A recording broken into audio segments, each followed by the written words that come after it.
My name is Taylor Pina, and my topic is Adolescents, Peer Relationships, and Role Models. Overview. Student engagement, peer relationships, and role models are just as important in creating a healthy adolescent as getting them to follow a path of a healthy lifestyle. What I mean by this is if we're constantly wanting our adolescents to do good, and we want them to grow up being really well-mannered human beings, and we want them to avoid these risky behaviors such as drinking and driving, illegal substance abuse, or smoking tobacco, or participating in underage drinking, these outcomes are going to be best in getting them to sway from these risky behaviors, or if they have a really well structured peer relationships and role models to look up to. Adolescents are more prone to influences from peers in their environment, whether these are risky behaviors or not.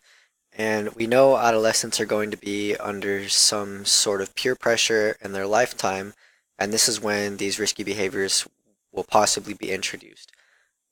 As teachers or as parents or just adult figures, we can help sway the children away from this and into more healthy relationships with other children.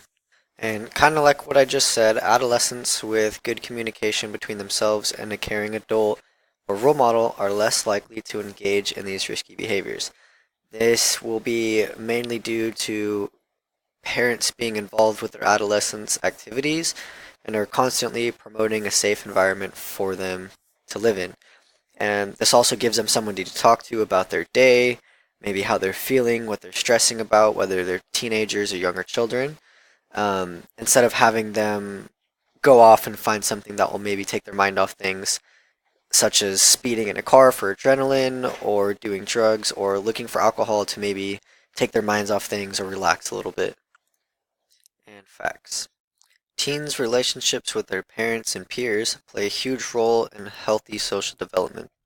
Creating a group of people who they can talk to, this reduces stress and anxiety and can improve mental health rather than kind of bottling things up and keeping it to yourself. Healthy peer relationships also build these social skills necessary to keep these formed friendships that they now have. And with these friendships and a healthy social development, it also creates a sense of belonging for adolescents to have friends and a close group of people to depend on in a time of need, or like I said, when they need people to talk to, or just discuss things that how they're feeling. All of this is not only constantly promoting positive mental health, self-confidence, and social support for a single individual, but with all of this, it is constantly being spread in the classroom and being practiced between all individuals. Things we are improving. With this healthy foundation, children will learn to be kind and positive towards one another. Also, with this healthy foundation comes conflict resolution, which can be very beneficial in a classroom setting, for example. Developing these conflict resolution skills is key to social development because, let's just say, for example, instead of getting angry over simple fights or arguments, teens with proper communication skills can resolve these with words instead of fighting. This can lead to healthier relationships between individuals and could possibly lead to teens being more accepted by their peers, which would build more friendships. Also, we could be possibly lowering the rate of disruptive behavior in the classroom because children wouldn't be so angry or upset over simple things.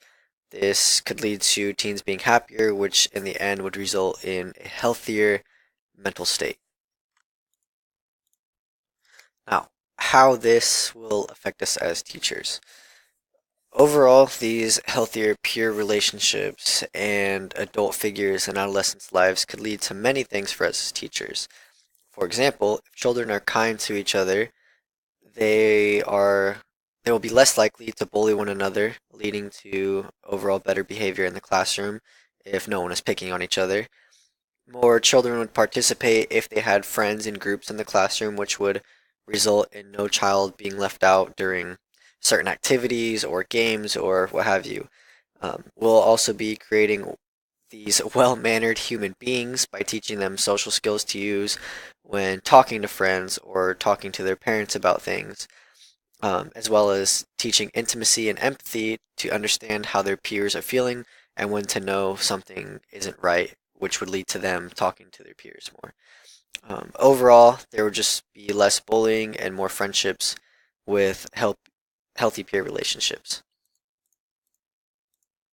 And that is all I have for you on adolescents, peer relationships, and role models. Thank you.